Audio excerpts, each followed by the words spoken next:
Right now, this is the safest bet, in my opinion, in the world. Miami Beach in South Florida. This is going to be the next finance hub of America. Would you do anything in the New York playbook? Would you make the metro and buses free, for example? For someone in Asia watching that owns businesses, should they move to Miami Beach? Come on down. Is it really because of the crime in Chicago that you moved to Miami? He goes, absolutely. That is absolutely the reason. We're very pleased to be joined by Stephen Miner, the 39th mayor of Miami Beach. We're going to be talking about the future of business, not just in Miami, but across America. Why are businesses flocking to Miami? What makes Miami unique? And what can other cities do to replicate this success? Co-hosting with me is Bonnie. Thank you for joining us. Sure, great to be here, Bonnie and David. Thank you. Mayor Miner, I'd like to start by talking about why people think Mayor Mamdani in New York is the best real estate agent Florida could ever ask for. Does the data actually prove that, or were people just saying whatever they want? Yeah, it's actually, I think, predated Mayor Mamdani, but yes, there's a lot of things that we're doing here in Miami Beach and in South Florida and Miami to entice businesses to move here, to have capital flow here. For example, we're easing regulations, we're lowering taxes. We are providing I'm known as the law and order mayor because we're cleaning up our city, making sure crime is going down, which it is. Our homeless population, we're getting people the help they need, but we're also not allowing people to sleep on the street. So we're doing a lot of things that make it very friendly for businesses and residents to move here, and we're doing it right. Okay, law and order, how are you doing that without blowing up the city's budget deficit? You've got to hire more police, pay them overtime, right? How are you balancing law and order versus out of control spending? Right. So yes, the police is a big portion of our budget, but that's always been the case. Really, it's allowing our police to enforce the law. For example, we used to have a problem during the month of March called spring break, but it wasn't college kids who were causing problems. Yeah. And we made sure we gave the tools to our police to enforce the law. I reached out to the governor, asked him for state resources, which didn't cost us anything. So that was a huge help, and we cleaned it up. The last 3 years, it's been a tremendous success. Also, when you have success and you provide the safety, our resort taxes the last 2 months broke records. Our hotel room rate is actually the highest in the country right now, and second place is over $150 behind us. That brings in revenue to the city. So when you offer that safety in a business-friendly environment, it actually helps us because we're bringing in more money to our city. Why is that important to you that law and order is in place? Well, to me, that was the number one issue. When I ran first for commissioner, there's 7 of us, there's 6 commissioners and the mayor, which I am. That was always my platform. Increase police visibility, enhance presence, to make people feel safe and feel comfortable going out and enjoying our beautiful city.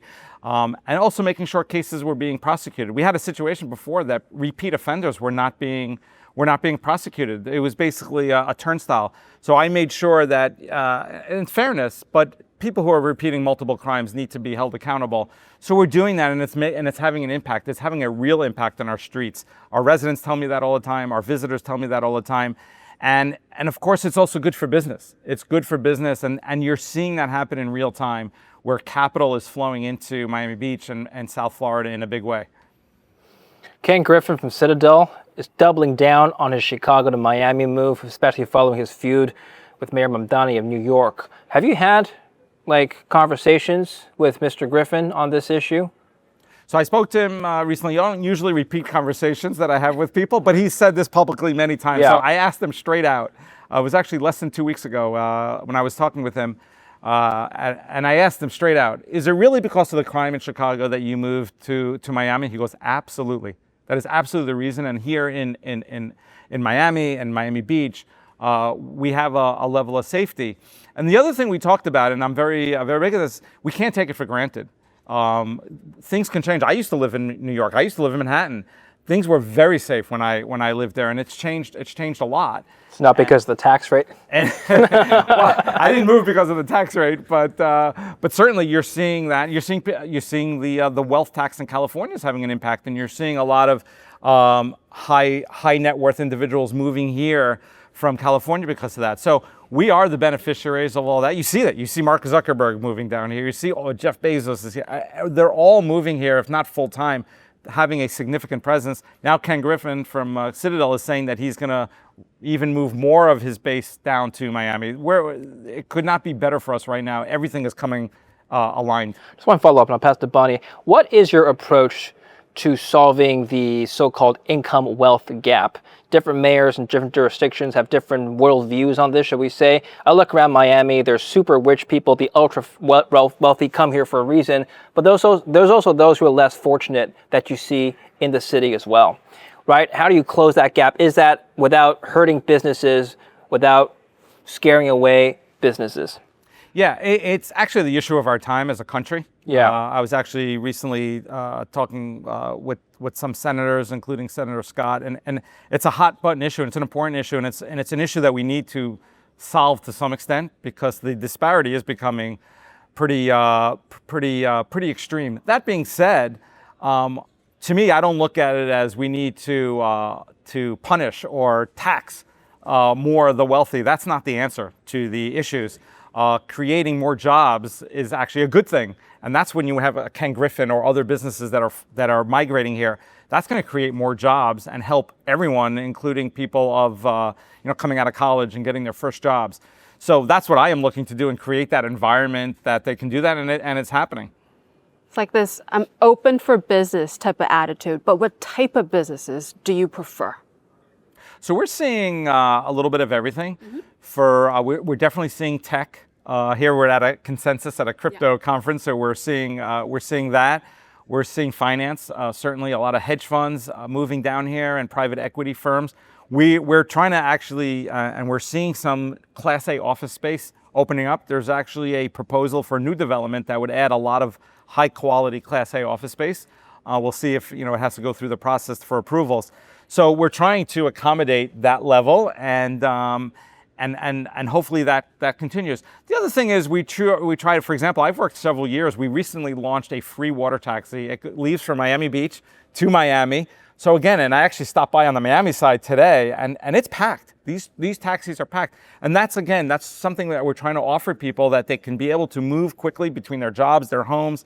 And I'm actually working extensively to try to expand that water taxi significantly to be not just a Miami Beach, Miami thing, but an entire Miami-Dade County, to help people get to their jobs, get to their kids' ball game, go see a Heat game or a Marlins game. I think that adds a lot of value, and the fact that it's free can really help people. Before we continue with the video, I'd like to address one of the fundamental problems of owning gold. Now, gold is seen in most cases as a store of value, but it has one major problem. It doesn't generate a yield in itself. And that's where today's sponsor, Monetary Metals, comes in. Monetary Metals introduces a model where gold can produce a yield paid in physical gold. Through their leasing platform, investors can earn up to around 4% annually, with yield paid monthly in ounces. That means your returns are measured in gold itself, not just in fiat currency terms. In an environment where many assets depend on price appreciation alone, this approach allows gold to serve both as a store of value and as a source of income. The metal remains your asset and can be redeemed at any time. Thousands of investors are already earning a yield on their gold through Monetary Metals, so visit their website today to get started and learn more. That's monetary-metals.com/Lynn. Link in the description down below, or scan the QR code here and get your gold to start working for you now.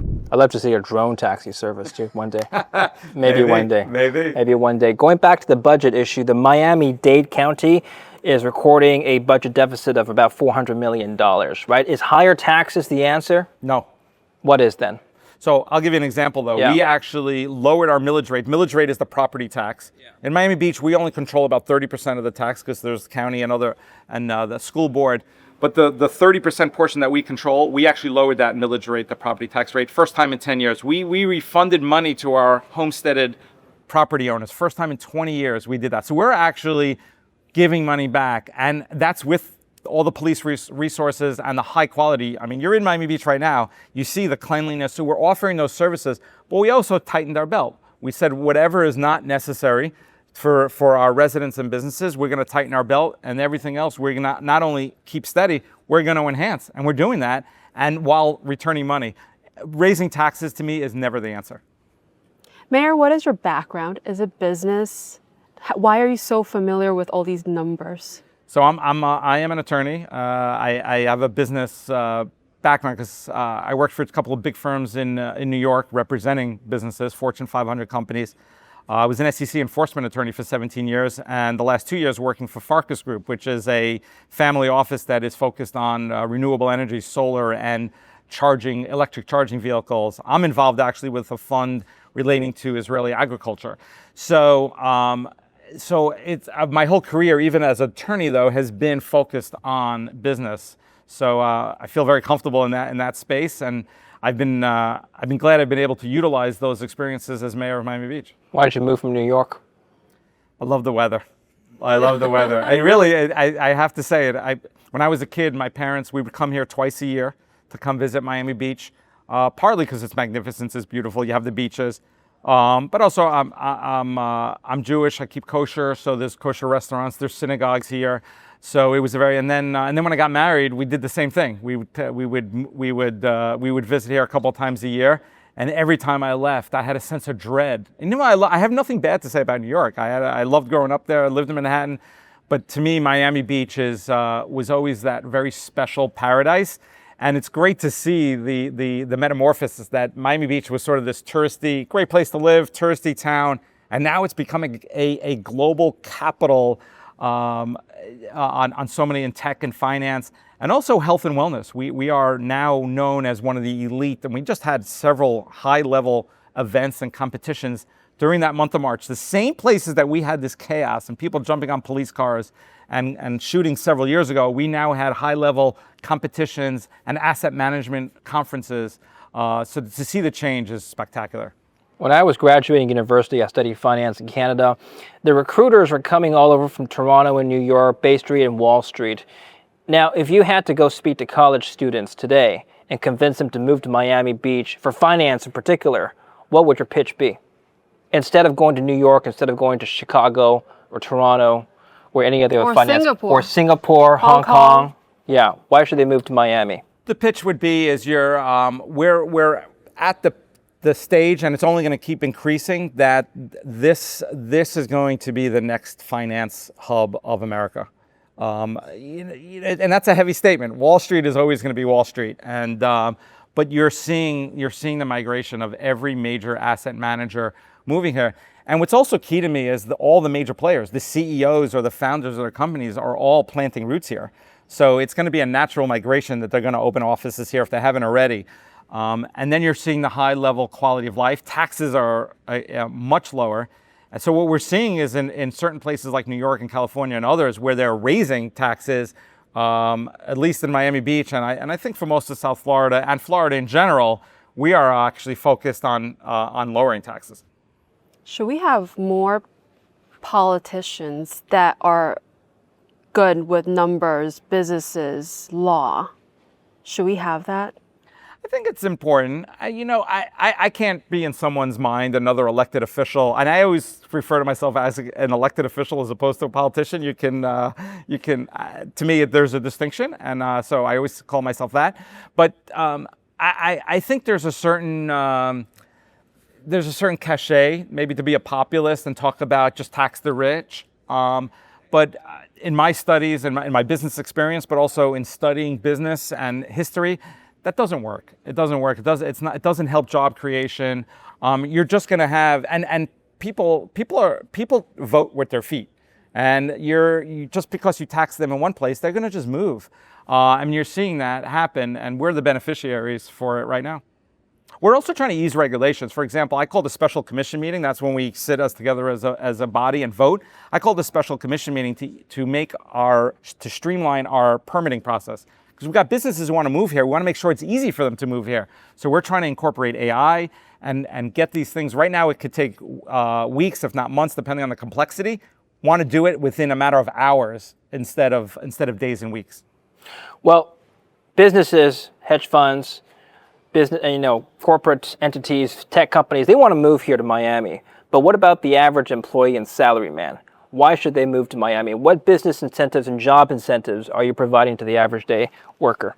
Yeah, so in Miami Beach, we're actually offering incentives to the employer. So there is an incentive program if people bring a certain amount of high-paying jobs. And it's not that high-paying. It's actually just about 125% above the average, the mean salary in Miami-Dade County or the state of Florida, depending on the metric.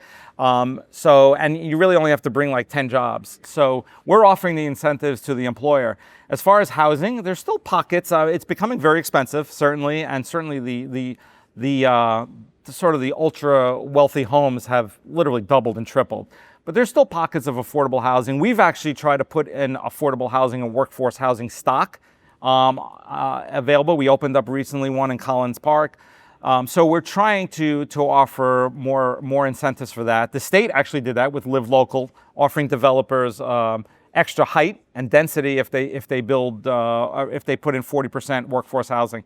So it's tough to keep up. It's a nationwide problem, but we're certainly trying to keep up here in South Florida. On that issue, the Trump administration issued an executive order in March removing regulatory barriers to affordable home construction. The objective here is to reduce bureaucracy and zoning bureaucracy to incentivize builders to build housing supply like you talked about.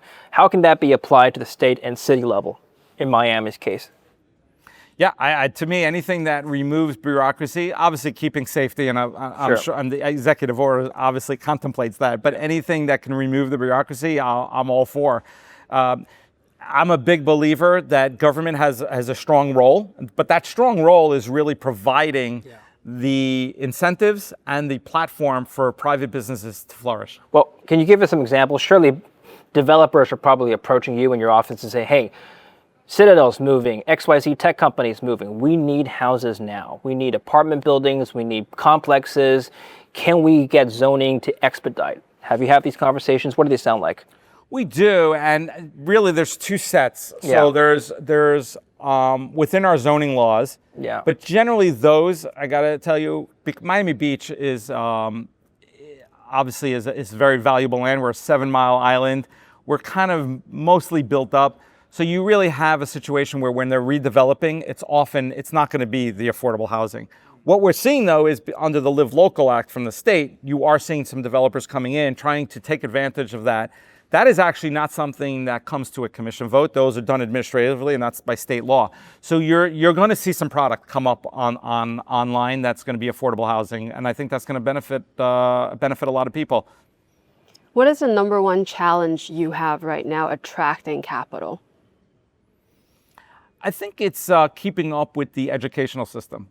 The universities, certainly, but also really starting with first grade, because these schools have waiting lists. The top tier schools, public schools actually have lost some students because a lot of students have gone to private schools and charter schools. But the high end, so I think we really need to keep up with that. And I'm hoping I've heard Ken Griffin and others talk about the need to create new schooling, but that, to me, if we don't get that done, that could impede the capital flowing in. That's the long-term vision. What about short-term? What could impede it right now? Mm-hmm.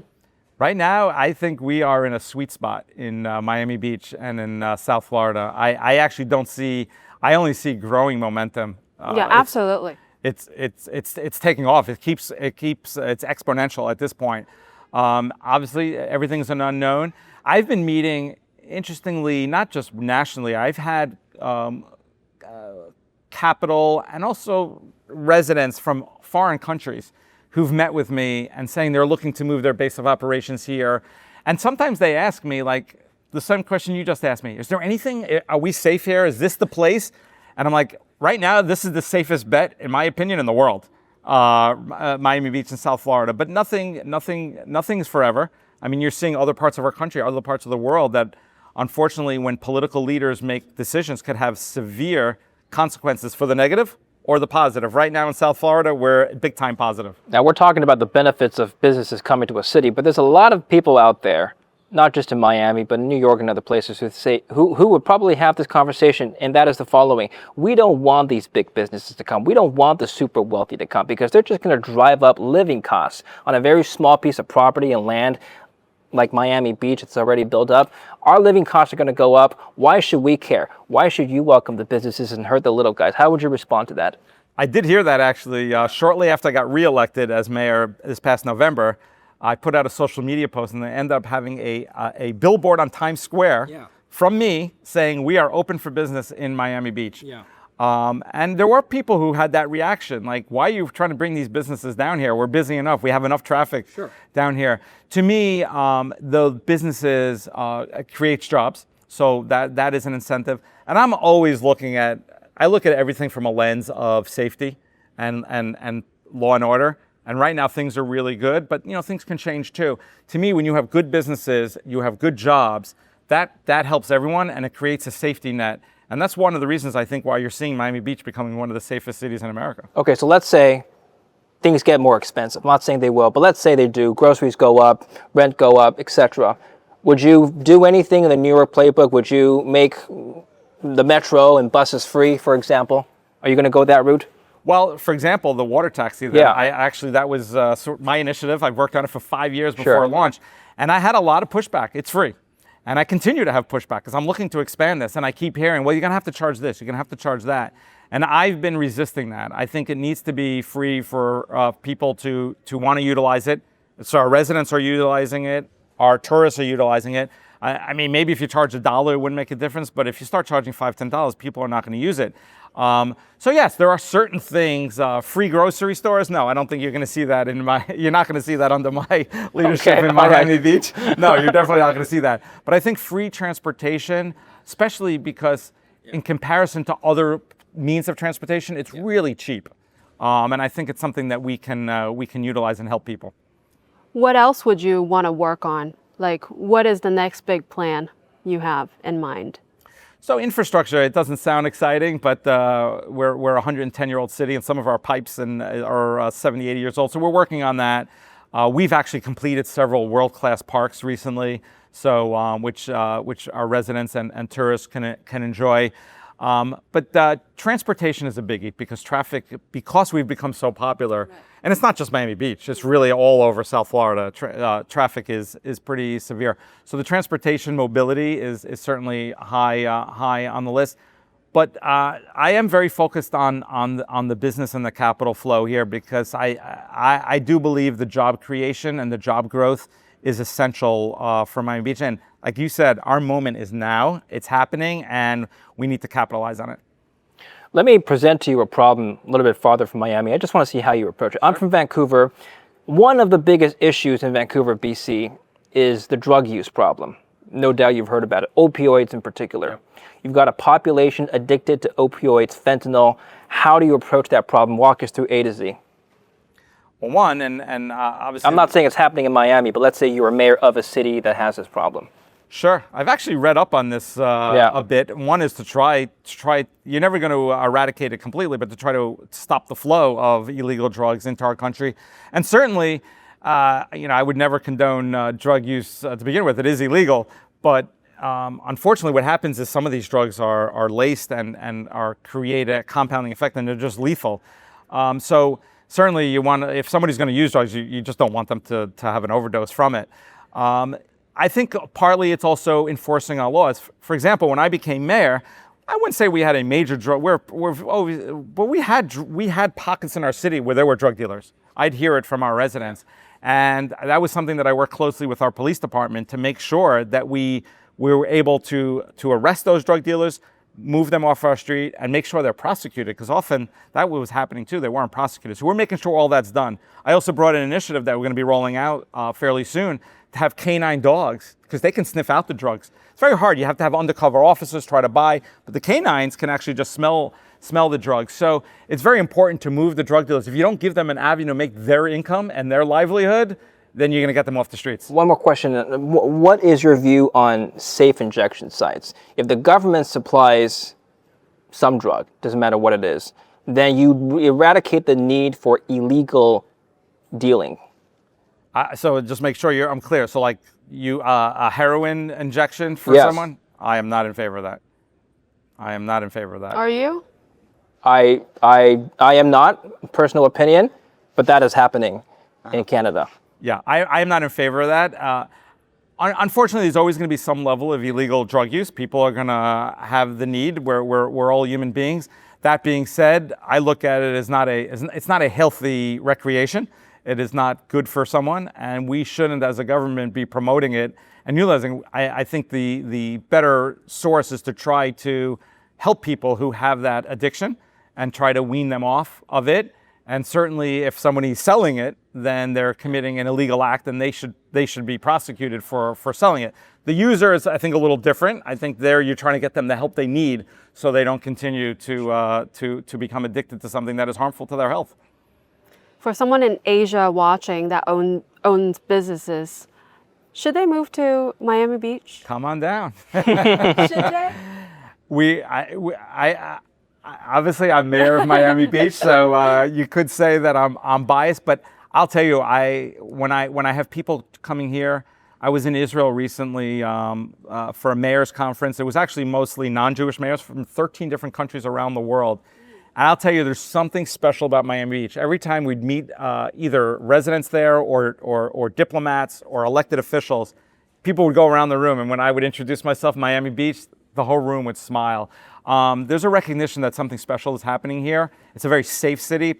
Literally every group considers it to be a safe haven because we take it very seriously if someone commits a hate crime here, which is very rare. But also the capital flow, the income that's happening here, the paradise. We're right next to the beach. You literally have everything that you want here. People are happy. People are enjoying life and making money doing it. Is tax something you focus on? Tax. Yeah, so yes, so in Miami Beach, so there's state taxes, there's county taxes, and then there's Miami Beach. We're one of the cities, and we control, as I mentioned, a portion of the millage, the property tax rate. Yes, I mean we want to make sure that we're being efficient with our residents, their funds. It's their money, and like I said, I was very proud that we were able to return money first time in 20 years, lower the tax rate for the first time in 10 years. I was very proud of that. I think that shows you the direction that we're heading. Somebody actually called me, it was $500 that we returned. Somebody said to me, does it really matter? Some people it does matter, $500, yeah. But either way, I said, you know what? Yes, it does matter, but we're also making a statement. We're making a statement here that it's your money and that we're the trustees of it. We're going to utilize it to the best we can, but then we're going to return it to you if we have a surplus.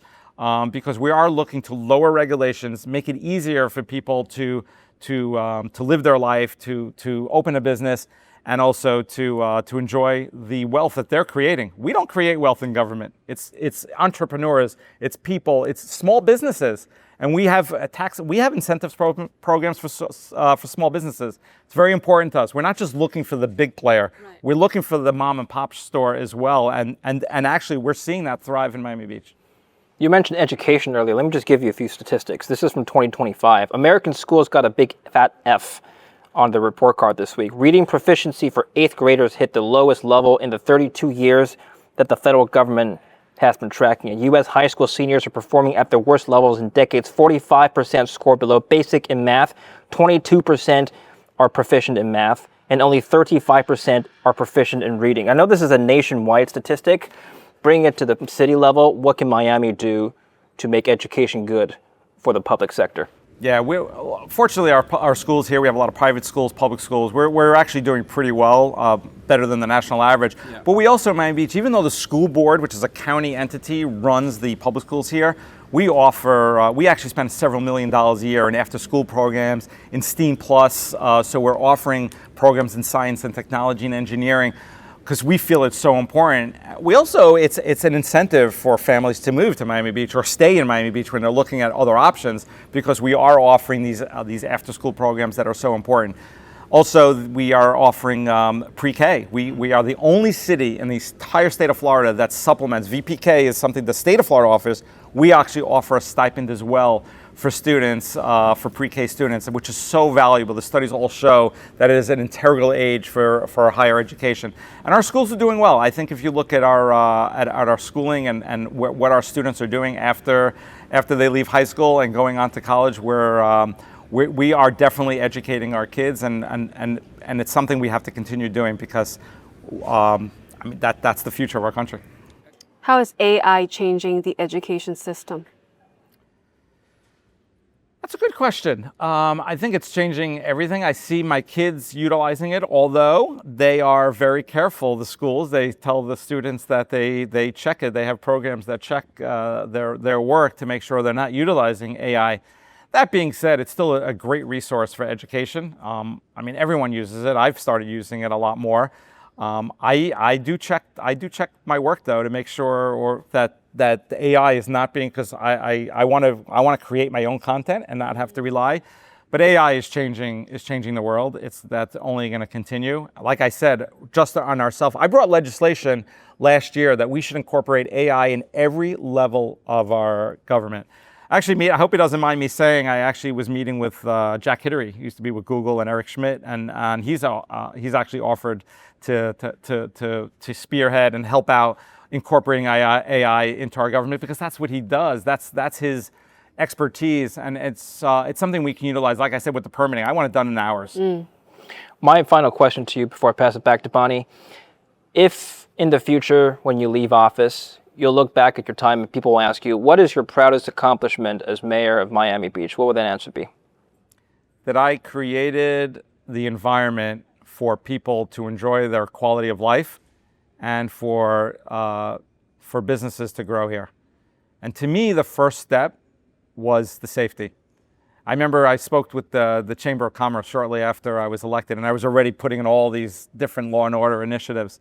And I said, I will be the most friendly business elected official you will ever meet. And they looked at me like, because I hadn't done anything yet specifically for business. I said, because you need the safety. If people don't feel safe and don't see the safety, they're not going to want to live here. They're not going to want to invest here.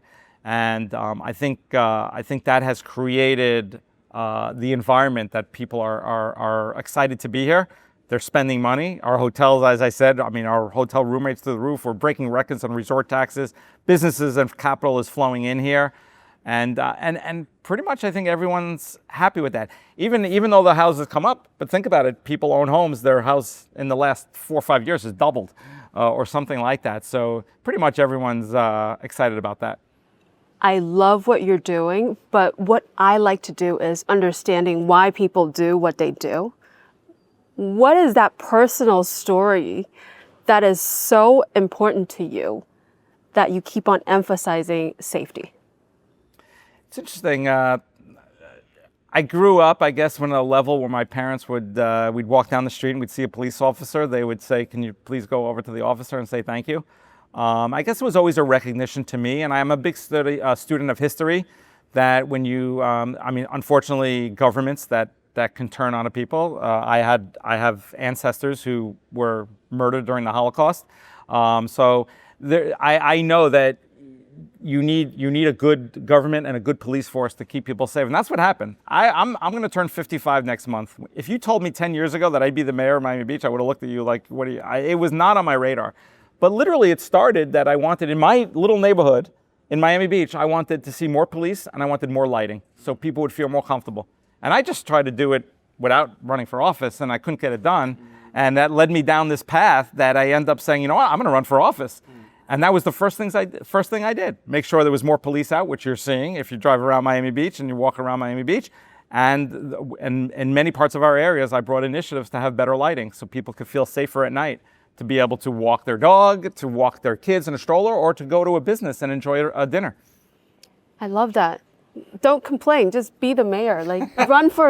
Yeah, take action. Be the solution. Just be the mayor, guys. What are you waiting for? Why are you sitting at home doing nothing? Stop complaining. Anyway, thank you so much, Mayor Miner. It was an honor to meet you. That was Appreciate it. awesome. Thank you. Thank you.